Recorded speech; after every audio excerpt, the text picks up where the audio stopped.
Kita menuju ke informasi selanjutnya. Presiden Joko Widodo bertemu dengan Presiden Amerika Serikat Donald Trump di sela-sela pertemuan di KTT G20 di Hamburg. Ya, pada saat pertemuan itu Presiden Jokowi bahas kerjasama ekonomi dan penanggulangan terorisme. Presiden Joko Widodo menyampaikan apresiasinya kepada komitmen Amerika Serikat untuk tidak memusuhi Islam dan bekerja sama dengan negara Muslim untuk memerangi terorisme. Hal ini sesuai dengan hasil Riyadh Summit pada bulan Mei lalu yang dihadiri juga oleh kedua pemimpin tersebut. Presiden Jokowi juga menyampaikan apresiasinya atas kunjungan Wakil Presiden Amerika Serikat Michael Pence ke Jakarta beberapa waktu lalu. Bagi Indonesia, kunjungan itu menandai komitmen Amerika Serikat untuk memperkuat hubungan dengan Indonesia. Di bidang ekonomi, Presiden Jokowi menyampaikan kepedulian Indonesia terhadap ekspor kelapa sawit untuk biodiesel ke Amerika Serikat. Presiden Jokowi juga menyampaikan bahwa Indonesia mengimpor kedelai dalam jumlah yang besar. Oleh karenanya, kedua presiden sepakat untuk meningkatkan perdagangan bilateral yang saling menguntungkan. Saat pertemuan bilateral, Presiden Trump juga mengaku iri yang melihat pertumbuhan ekonomi Indonesia sebesar 5%. Sementara itu, di bidang penanggulangan terorisme, Presiden Jokowi menyampaikan apresiasinya kepada komitmen Amerika Serikat untuk tidak memusuhi Islam dan bekerja sama dengan negara Muslim untuk memerangi terorisme. Pendekatan soft power yang dilakukan Indonesia juga diapresiasi Presiden Trump.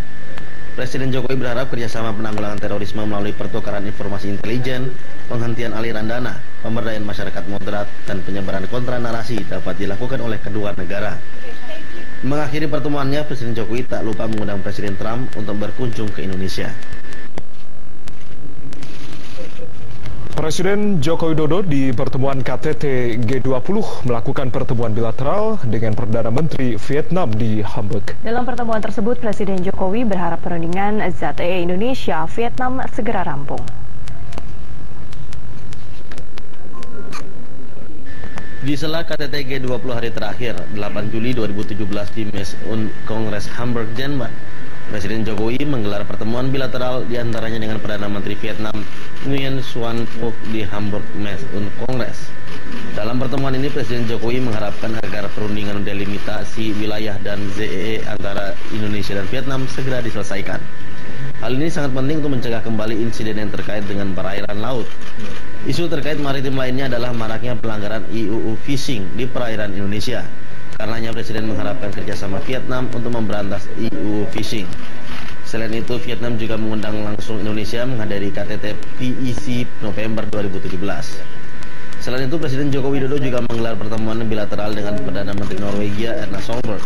Dengan perdagangan dan investasi yang tumbuh positif di tahun 2016 mengalami peningkatan 40,5% dibanding tahun 2015. Sementara investasi mengalami peningkatan sebesar 772%, termasuk peningkatan investasi portofolio dari Pension Global Fund Norwegia. Presiden Jokowi juga meminta perhatian pemerintah Norwegia resolusi Parlemen Norwegia Juni 2017 mengenai kelapa sawit. Menurut Presiden Jokowi, resolusi ini tidak sejalan dengan semangat kerjasama RED Plus antara Indonesia dan Norwegia, serta menafikan upaya-upaya Indonesia terkait penanggulangan perubahan iklim, perlindungan lingkungan, dan pembangunan berkelanjutan. Sektor kelautan dan perikanan juga dibahas Presiden Jokowi dalam pertemuan tersebut. Presiden mengapresiasi adanya peningkatan intensitas kerjasama kelautan dan perikanan antara kedua negara, termasuk dukungan Norwegia terhadap upaya pemberantasan illegal, unreported, dan unregulated IUU fishing Indonesia. Kita beralih ke informasi lainnya. Pasca gempa Pidijaya yang sudah berlangsung 6 bulan silam, hingga kini masih banyak penunjang ekonomi masyarakat masih belum pulih, sehingga butuh waktu dan anggaran tambahan untuk merenovasi kembali.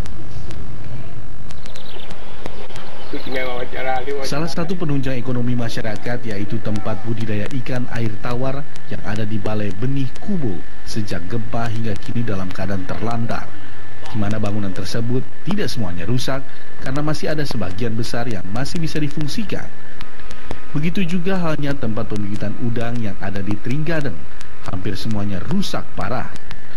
Sehingga sebagian masyarakat yang bekerja di sana sejak musibah terjadi, mereka kehilangan tempat kerja. Jika dinas terkait tidak sigap dalam menanggapi, maka rehab, rekon terhadap penunjang ekonomi tersebut akan terlambat. Tidak ada operasional sampai dengan ada rehabilitasi hatchery. Sementara di BBI Cubu. Iya. Kondisinya sama. Setelah gempa kita tarik induk, kita termasuk hanya tinggal beberapa yang penjaga lokasi sampai dengan adanya biaya rehab rekon yang sedang diperjuangkan oleh pemerintah PD Jaya untuk kita operasionalkan kembali. Kepala Dinas Kelautan dan Perikanan PD Jaya, Kamaludin, menyebutkan hingga kini dirinya masih mencari cara agar bangunan yang hancur tersebut dapat dibangun dengan segera. Walaupun hingga kini belum ada tanda-tanda anggaran yang disetujui oleh Dirjen maupun kementerian terkait. Kamaludin berharap pemerintah provinsi dapat membantunya. Dari PD Jaya, Hasbi TVRI melaporkan. Pendaftaran peserta didik baru secara online untuk tingkat SMA SMK sederajat di Kabupaten Kulon Progo, Yogyakarta menuai permasalahan. Ya, halaman dari sistem yang diterapkan untuk PPDB tak mencantumkan sebagian nama siswa yang sudah mendaftar dan membuat sebagian warga was-was lantaran khawatir anaknya mereka tak lolos dalam PPDB. Pendaftaran peserta didik baru PPDB secara online tidak sepenuhnya mulus. Seperti di SMK Negeri 1 Pengasih Kabupaten Kulon Progo. Di sekolah ini halaman dari sistem komputer pada PPDB justru tidak mencantumkan sebagian nama siswa yang telah mendaftar. Akibatnya sebagian siswa maupun wali murid was-was karena khawatir anak mereka tidak lolos. Saat melakukan pemantauan di sekolah ini, Lembaga Ombudsman Republik Indonesia (ORI) perwakilan DIY melihat kuota kelas mampu menampung 64 siswa, termasuk 20%-nya siswa kurang mampu, namun hanya tercantum 62 siswa. Apakah ada masalah pada saat dia upload? Ataukah sebenarnya nggak ada masalah saat dia upload, tapi masalahnya ketika hanya display sistemnya. Nah, ini yang kita telusuri. Warga berharap masalah ini segera ditindaklanjuti karena banyak orang tua wali kecewa.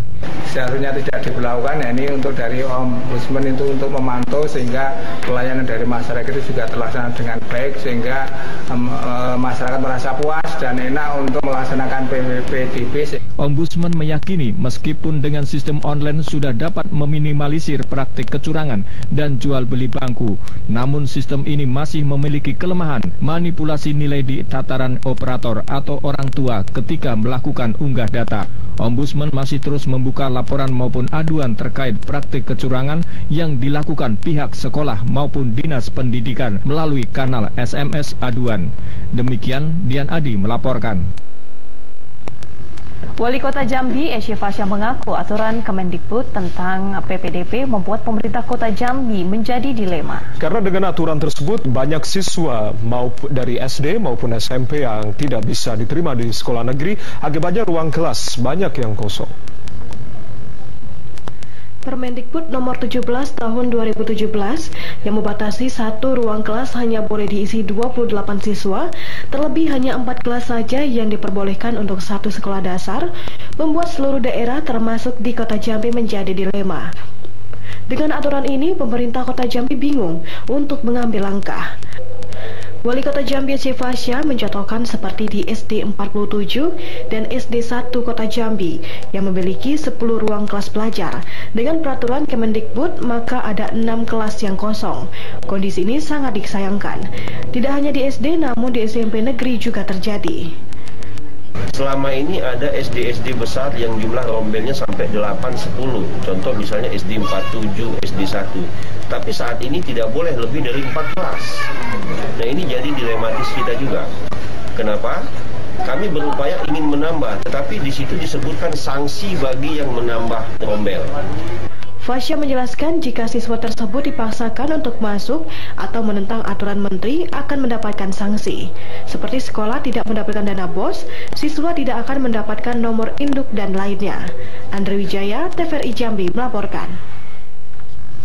Beralih ke informasi lainnya, saudara, banyaknya persediaan cabai merah yang masuk ke pasar Raya Padang berdampak stok melimpah dan harga cabai pun murah. Ya, hari ini cabai merah Medan dijual Rp12.000 per kilogram, sementara cabai lokal dijual Rp18 hingga Rp20.000 per kilonya. Pekan terakhir stok cabai yang masuk ke pasar Raya Padang relatif banyak. Cabai dari Medan setiap paginya bisa masuk sampai berpuluh ton ke pasar ini untuk kemudian didistribusikan agen ke sejumlah pasar satelit yang tersebar di 11 kecamatan di Kota Padang. Selain menjual cabai Medan, sejumlah distributor lainnya membawa puluhan ton cabai Jawa dan cabai kerinci, ditambah adanya stok cabai lokal yang dijual agen besar. Banyaknya hasil panen cabai yang masuk ke Kota Padang dan sekitarnya berdampak persaingan harga semakin sulit. Hari ini harga cabai Medan kembali rendah, dijual eceran Rp12.000 per kilogram, sedangkan cabai Jawa Rp14.000 dan cabai lokal Rp18 hingga Rp20.000. Medan, kalau Medan kami mencara 3 baleh, 2 baleh sini. Kok jatuhnya nih banyak stok? Banyak, stoknya ke Padang. Iya. Yang agak mahal ada Jawa? Jawa ya. Barat ini tuh? Jawa, kalau mencara 6 baleh, 8 baleh. Ada lokal nggak ada nih?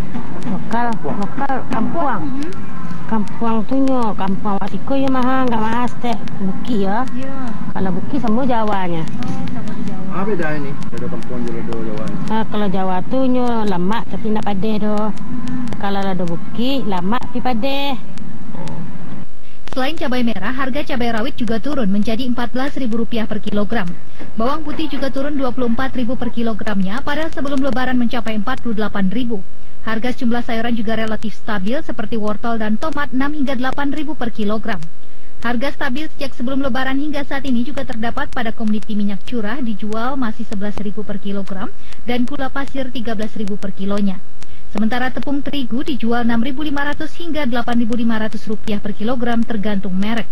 Telur ayam buras juga masih dijual Rp35 dan Rp36.000 per 30 butir. Pasca lebaran, sejumlah pedagang mengaku daya beli masyarakat masih stabil meski harga komoditi 9 bahan pokok relatif turun harga. Makrin Elvi Lubis, Joni Bakri, TVRI Sumatera Barat.